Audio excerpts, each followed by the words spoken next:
Hi, I am Harakin from Tokyo. Welcome back everyone to the BlinkOn Lightning Talks. On day 1, I used this one. And on day 2, I used this one. And today, I have this one. So do you know this one? So it might be a Japanese theme, so I can show you how it works. 3, 2, 1, go. Yes, so it's saying congratulations. Yes, congratulations, BlinkOn is happening. All right, so we have 11 Lightning Talk speakers today. So the speakers are watching this Lightning Talk session. So please use the text chat and send a heartwarming message and emoji to the speakers. All right, let's get started.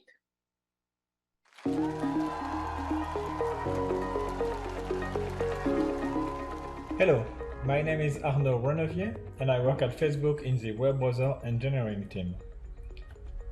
At Facebook, we were developing a library to communicate both ways between the client and the server. So it means using WebSocket. That library could potentially open a lot of streams, maybe 30 per document or maybe more. And due to architectural reasons, we couldn't open a single WebSocket and do multiplexing on it. So the most obvious ways to do was to open 30 WebSockets. But now we end up with a different problem. For each new WebSocket, in addition to the WebSocket handshake, there is also a new TCP connection that needs to be opened and the TLS handshake. So opening 30 WebSockets will be kind of slow. The solution is to use HTTP2. With HTTP2, all the requests use the same TCP connection, so it doesn't need to be reopened every time. And the multiplexing is done by the browser and by the server, not by JavaScript. So if we use WebSocket over HTTP2, we can avoid most of the overhead. WebSocket over HTTP2 was implemented in Firefox. It was also implemented in Chrome, but it had not been shipped, which means that the feature was still behind the flag. The reason for it was lack of testing. There is a lot of tests for WebSocket, but they couldn't run over HTTP2 because WPT, the framework that runs the test, didn't support it. So at Facebook, and with the help of notably Adam Rice from Google and other developers from WPT community, we implemented that support. We submitted 11 patches in WPT, and once the test could run, we found 2 bugs in Chrome, which we reported and were quickly fixed. As a result, that feature is now shipped and will be available in Chrome 91. Hi there, I'm Ionel Popescu from Microsoft, and today I'll be talking about Customizable Control UI. A common frustration for developers who try to work with the browser's built-in forms controls is that they cannot customize the appearance of these controls to fit their site's design or user experience. When developers re-implement form controls from scratch, they are not able to leverage the work done on the web platform to optimize performance, reliability, and accessibility. We are exploring how to make form controls much more customizable in terms of both style and content. Our goals are that developers can style any arbitrary part of a native control, they can add arbitrary content, and they can customize the UI without needing to re-implement the data model and the code for reacting to user input. Also, an important goal is to provide accessibility by default. Our current approach includes 3 web developer options for stylability, using standardized parts and states to override the native styles via pseudo-classes and pseudo-elements, using named slots to replace parts of the control UI with developer content, while optionally leaving some native parts in place. Provide an option to replace the entire UI with an author-supplied shadow root. The standardized parts are going to be exposed for styling via the part pseudo element. For example, a developer will be able to use different background colors for the selected value, part, and a drop-down button. More powerful customization will be enabled with named slots. The authors could then provide custom content for the parts, and the style is going to be defined in light DOM. Authors are going to be able to provide their own shadow DOM. If any required parts are not supplied, the shadow DOM will not be rendered. The purpose of this requirement is so that the platform can apply the correct accessibility semantics and user input event handlers so that the control parts respond to users as expected. We have seen that the select element causes the most pain in terms of lack of stylability and the restrictive content model. As a result, we started our exploration by prototyping a customizable select menu in Chromium. This prototype will enable authors to replace parts of the elements with slots and will unlock full styling, including for the list box portion. Here is a short demo of the new select menu. As you can see, here is a list of countries. By allowing arbitrary content, the flag for each country is displayed. Authors are now able to add extra functionalities. In this case, users are now able to remove countries or even add new countries to the list. The selection works as expected. The new select provides extended styling capabilities. For example, let's change the shadow box for the list box portion. You can check the early prototype work by using the HTML select menu element feature flag. Thank you to everyone involved in the Customizable Control UI project, and thank you for watching this talk. Hi, my name is Yi. Here are some updates of the WebOTP API since last BlinkOn. Some background. Verification using SMS OTP is still very common on the web. When users want to verify their phone number, they normally get a message, and they'll go to the Messages app, memorize or copy the code, come back to the browser, and enter it manually. There are lots of user friction here. So what this API does is provide user a one-tap experience. So now user can just tap one button, and then Chrome will forward the OTP to the website. It's very convenient. Since we launched it last year, we have been seeing significant improvement on partner stats. For example, on one particular partner, we are seeing more than 500 hours saved weekly for their users. It's a lot. Currently, this API is Android only, and we recognize that OTP verification is also widely used on non-Android platforms. So let's introduce cross-device WebOTP. See, as a user who's visiting a website who's gonna send out SMS to verify my phone number, here's what will happen. I get a message, and I'll see a notification on the phone. By typing the notification, Chrome will take care of the rest and send the code back to the website. Very smooth. Well, you may be wondering, is it secure enough? Well, this is for the users who do not use screen lock, which there are a lot, by the way. And for users who do, the only difference is that users need to unlock their phone to interact with the notification, like to tap it, and then Chrome will send the code back to the website. There are some caveats here. For example, signing is required. User need to sign in on both devices with the same credential. And since this feature is based on sharing and the Chrome sync, it's Chrome only at the moment. For status, we are running some dev trials with partners to gather their feedback.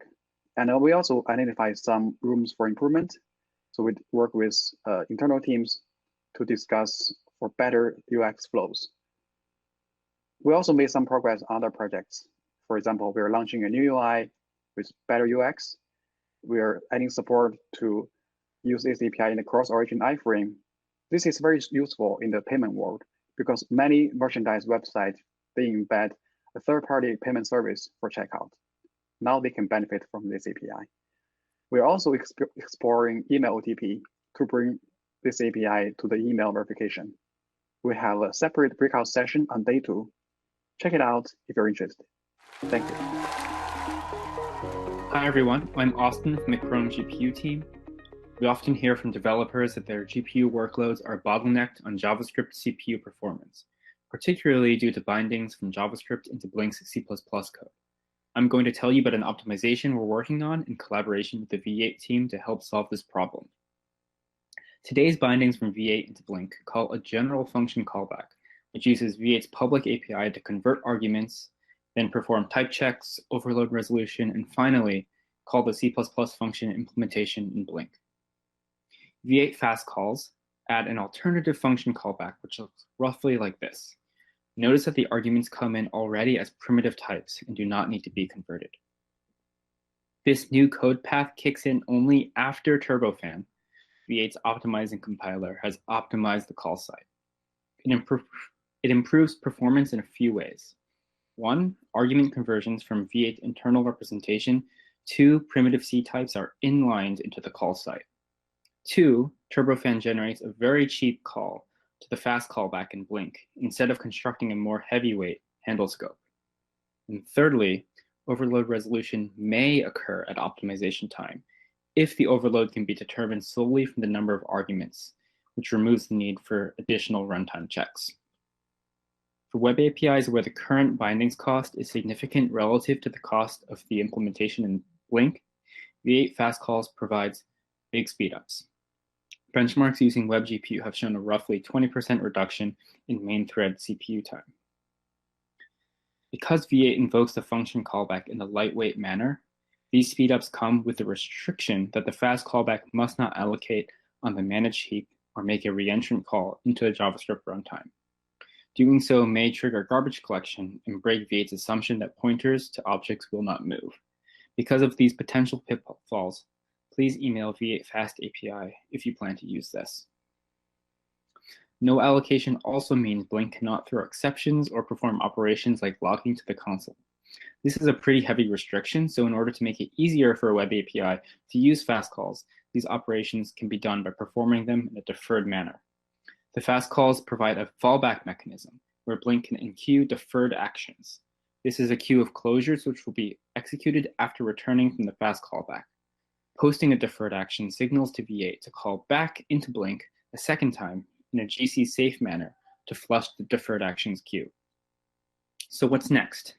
Implementation of the fast calls is still in progress, but we're hoping to expand support beyond primitive types to support interface types, sequences, typed arrays, and basic overloads. Faster bindings will help decrease CPU time for performance-critical web APIs. Thanks for listening. Hey everyone, I'm Corentin Wallez from Google, and I work on the WebGPU implementation in Chromium. In this talk, I'm going to go through the various layers that are used to implement WebGPU from a Blink perspective. But first, what's a WebGPU? It's a JavaScript API that allows using the GPU as the name implies, and it's a successor to WebGL. What it promises is prettier graphics and faster machine learning for web applications, and it's developed at W3C with other browser vendors.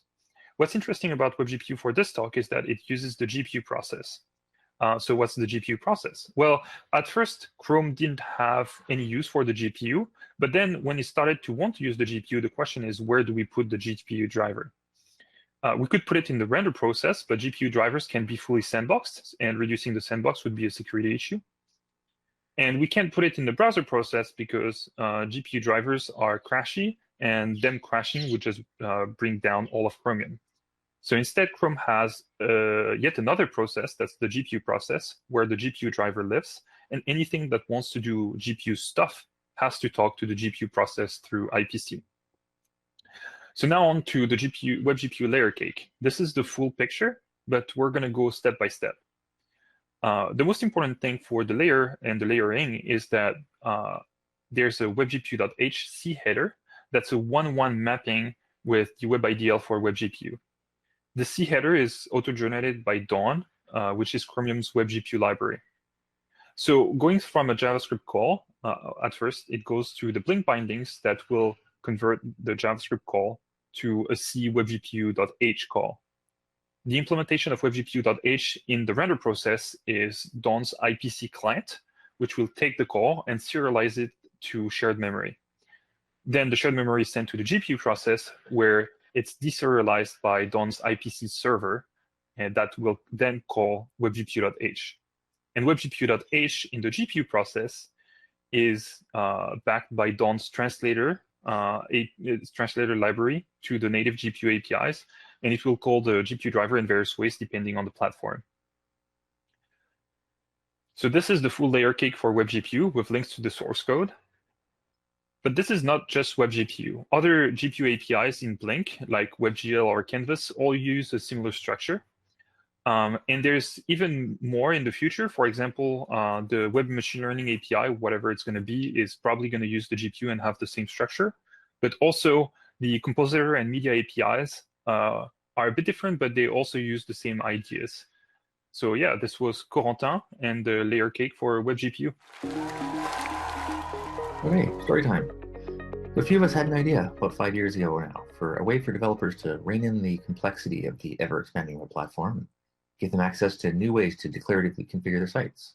We gave it a very generic name because it could do almost anything. It could grant or deny access to powerful features. It could show or hide JavaScript APIs, it could control what frames you trust, it could enforce security properties, it could lock your pages into a specific version of the web platform, or limit your bandwidth use, or speed up your pages by removing every API that could possibly be slow. We released it in 2017 with the very generic name Feature Policy. But even by then, we'd reduced its scope somewhat. But we continued to add new features to it, and as we brought it to other browser vendors and standards bodies, it became more focused. It became clearer what sorts of things it was good for, what sorts of problems it was good at solving. And by 2019, we had a much clearer understanding of what we made. It turns out that what this thing is really good at is delegating access to powerful features to trusted subframes, and for protecting pages, and by the extension the user, from untrusted embedded content. So we decided to focus, not exclusively, but primarily on that aspect. So as a result of that pivot on focusing on that use case, we removed all the complexity, and thresholds and parameters and non-Boolean features, simplified the processing model, made it more secure, we updated the header format, and we renamed it. The original generic name was in fact too generic. The actual thing we're shipping, and hope to get other browsers to ship as well, was much more concrete. The feature policy is now permissions policy. Yes, the feature policy API is already being used on more than 15% of all Chrome page loads. And yes, Chrome feature policy has thousands of mentions on the web, but we've been careful and deliberate, and so far this has been an almost seamless transition. We're hopeful that the new name will more clearly convey what this API is actually for.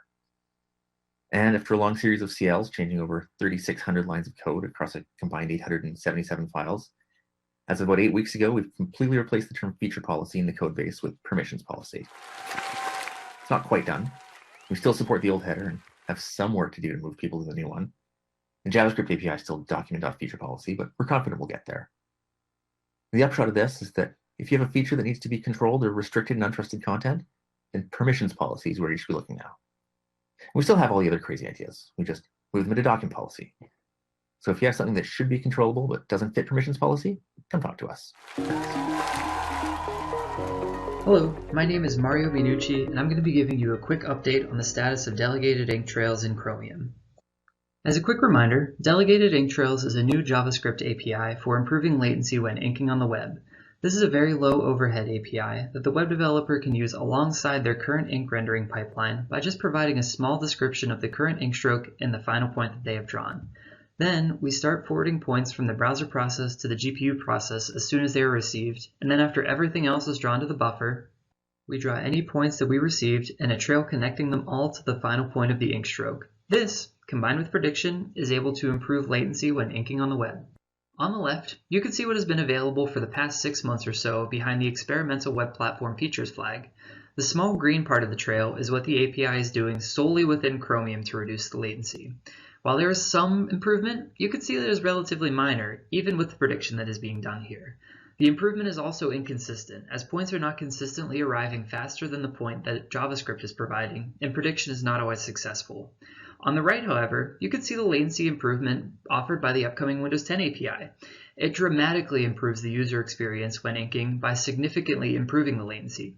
I measured an average of about 50 milliseconds of improvement, bringing the overall latency when inking on the web to around 35 milliseconds. And this number does not even include prediction, so it should only get better when prediction is added. The improvement is also very consistent. Since it's the OS compositor that is drawing the trail, it can nearly always wait long enough for one or more points to arrive before drawing, resulting in consistent latency improvement. The code to use the Platform API is already available in Chromium today and will be ready to light up for users as soon as the new API is available on Windows 10 later this year. We are hoping that a significant improvement via Platform APIs in Windows will result in other vendors adding support for similar APIs on other platforms, allowing the web inking experience to be great on many platforms, not exclusively Windows 10. Feel free to contact me with any questions that you may have. Thanks for listening. Hi everyone, I'm David Bokan from the Chrome team, and I'd like to share some explorations that we've been doing with our browser team about bringing annotations to the web. So what are annotations? Very generally, annotations are just content about content. They're extra information on top of what you're actually looking at. And they can be used to add extra content, conversation, and other generally useful information to a page.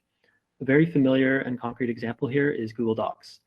It allows users to comment on specific passages in a document, and this is extremely useful for collaboration, but we often find that the conversations we have there start to become more interesting than the document itself.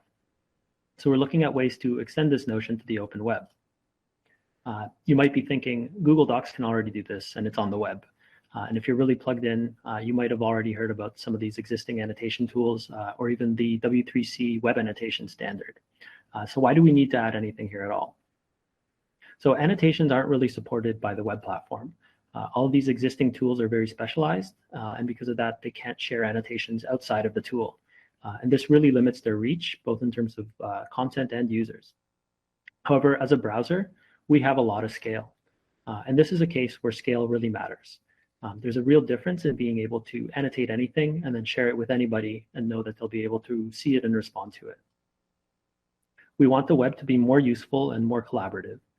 It should be as simple as just highlighting a passage or two, adding some comments, and then sharing a link with a friend. You shouldn't have to worry if they have an extension installed.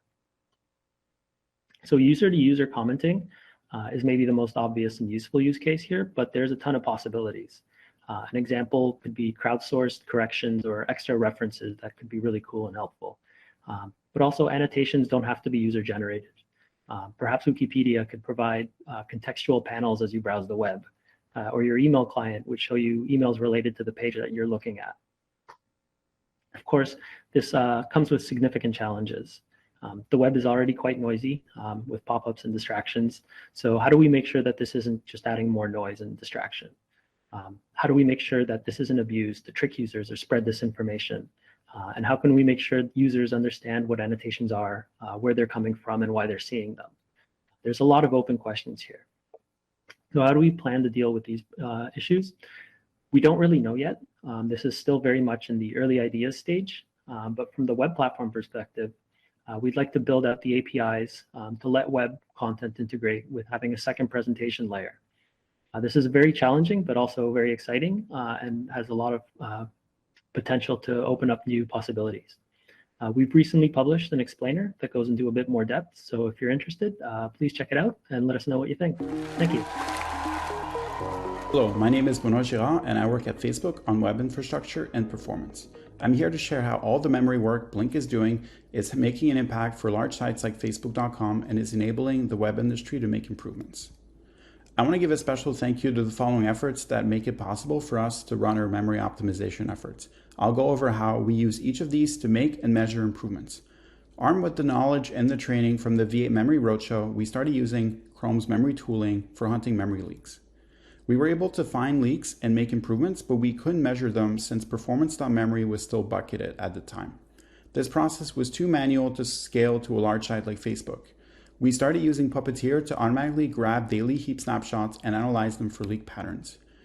For example, we run a Puppeteer test where we take a memory snapshot before we open the composer, we take a memory snapshot after we open the composer, and we take a memory snapshot after closing the composer. The memory snapshot looks like this and tells us what is holding what piece of memory alive.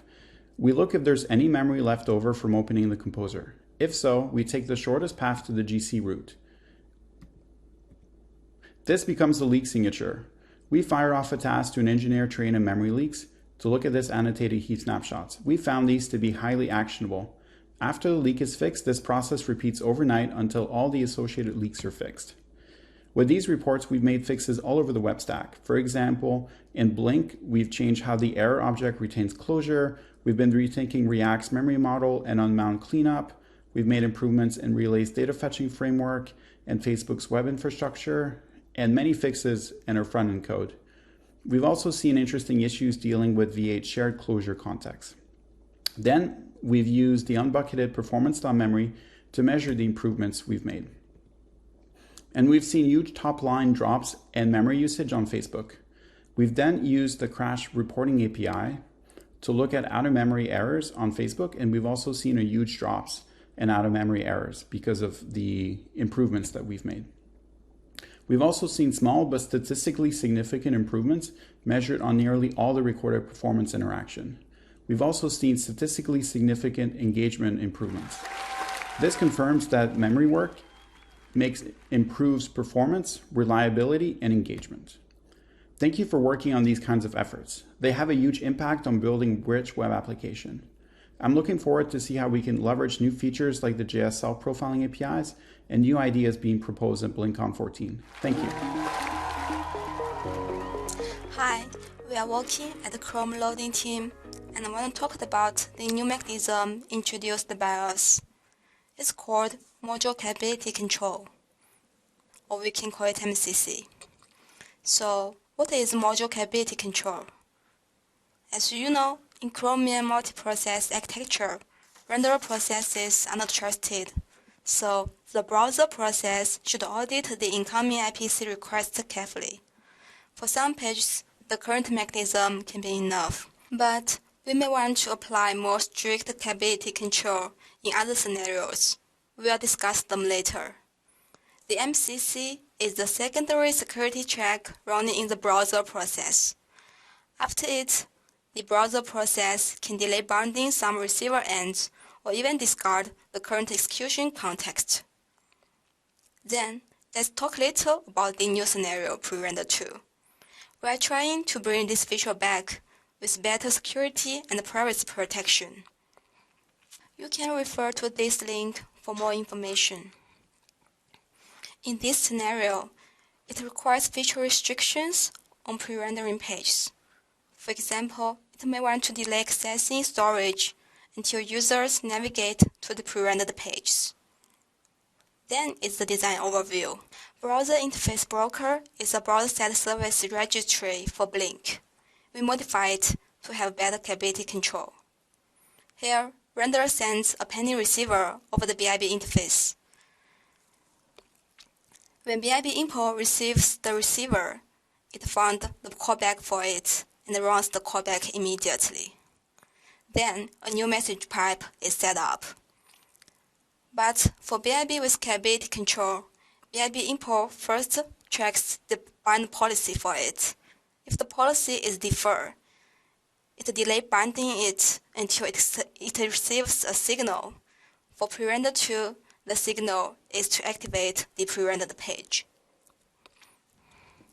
This mechanism affects all interfaces in binder map. So if your interfaces are in or will be in the map, you should also be aware of the policy map. If you want to change the policy, please involve pre-rendering team. Today, pre-render 2 is the only user of MCC.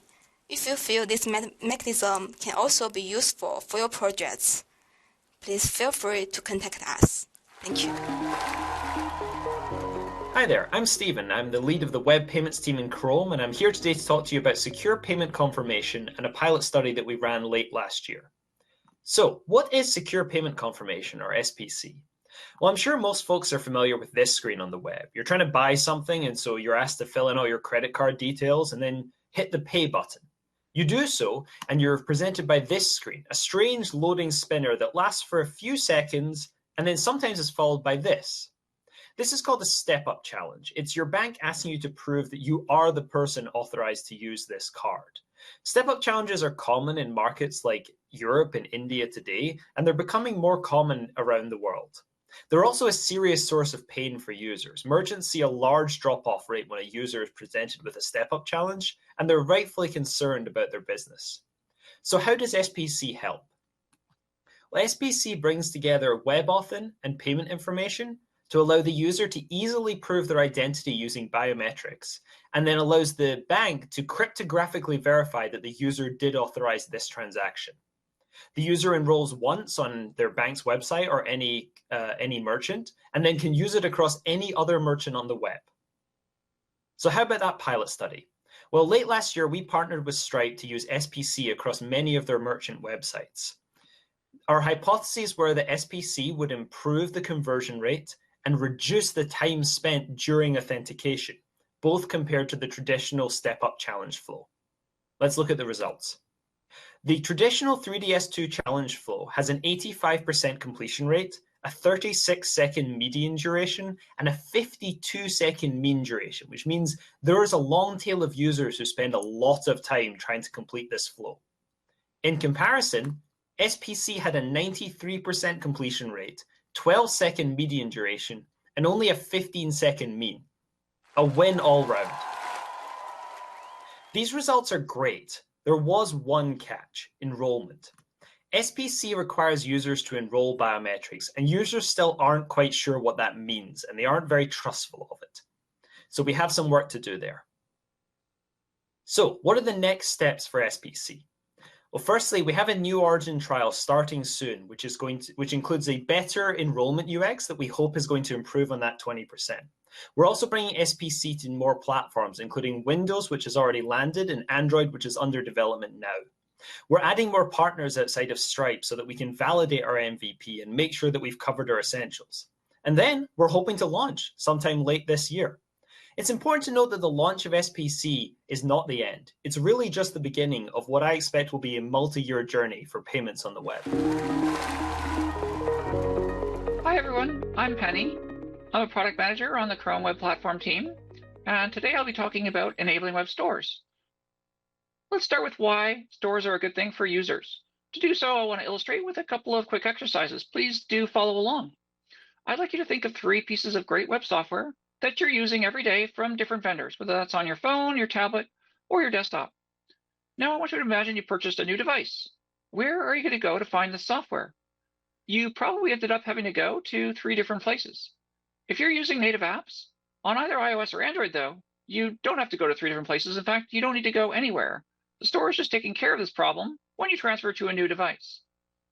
Now imagine that you're completely brand new to the web platform. Where are you going to go to find a good list of software that has user ratings and reviews that you can instantly and safely use in your browser?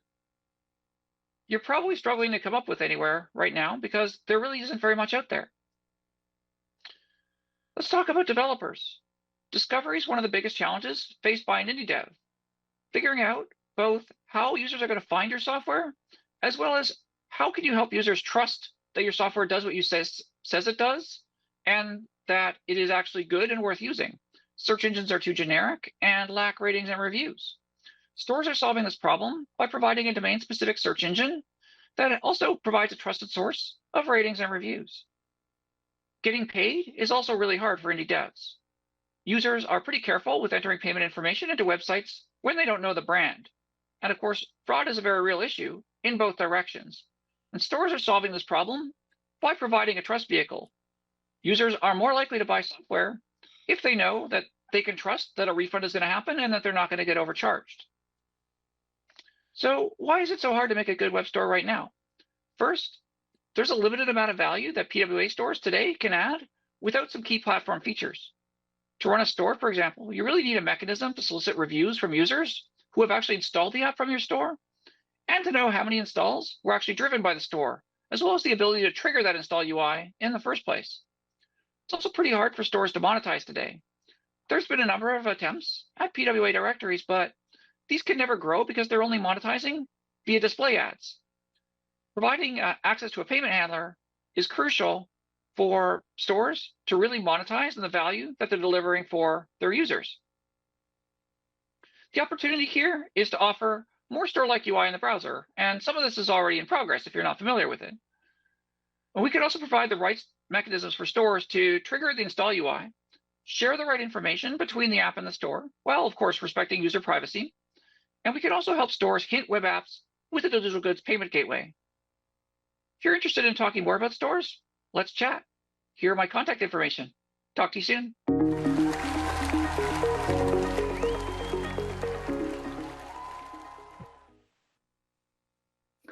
That's it for today. So thank you very much, 36 Lightning Talk speakers. Please send a round of applause to all the speakers again. All right, so finish. And today, so we have a special guest speaker. So I want to call the speaker, Ben Goodger. Hi, everyone. Thank you. Thanks, Kentaro. The lightning talks are always so awesome. If you don't know me, I'm Ben Goodger. I lead product engineering and DevRel for a web platform within the Chrome team at Google. I just wanted to pop in at the end of the talks here and say thank you so much for coming to BlinkOn. I know there's still some more stuff to come, but I just wanted to say that. First of all, I recognize that with a pandemic going on, this is not the same event that we've experienced in the past, although I know we had a virtual one last year as well. It has some drawbacks in that so much of what a lot of us get out of BlinkOn in terms of face-to-face conversations and the social time that we enjoy together is just very different this time. But we've also gotten a lot of feedback that the virtual format has enabled it to be a more inclusive event and get more people involved, which is great. As always, the core of this event are the incredible presentations from the Chromium community. Thank you so much to everyone who's presented, whether you hosted a full session or if you gave one of the cool lightning talks.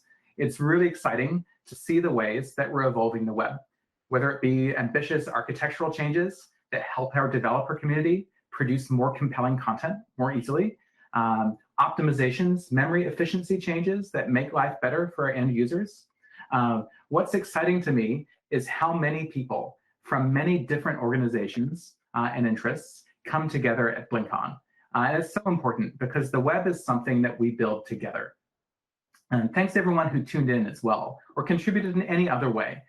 With your feedback, your questions, or even just your presence. It's everyone here that makes BlinkOn successful. So thank you. Really excited to see you next time as well. See you there. And now I'll hand back over to Penny. Thanks so much, Ben. That wraps BlinkOn 14. To all speakers and attendees, another big thank you. Your participation is what makes this event possible. We'd love to hear your highlights from the event, so please do shout them out in the BlinkOn Slack channel and help your fellow attendees find the great content that they might have missed. I hope we'll get to see one another soon in person. In the meantime, there's only a couple of further announcements for today. First, a reminder about the URLs for watching the recordings. We're going to refresh these with human-generated captioning as quickly as possible. And second, please do complete the feedback survey. You'll see that in your inboxes shortly. This is extremely helpful for us to continue improving the event. On to the sessions.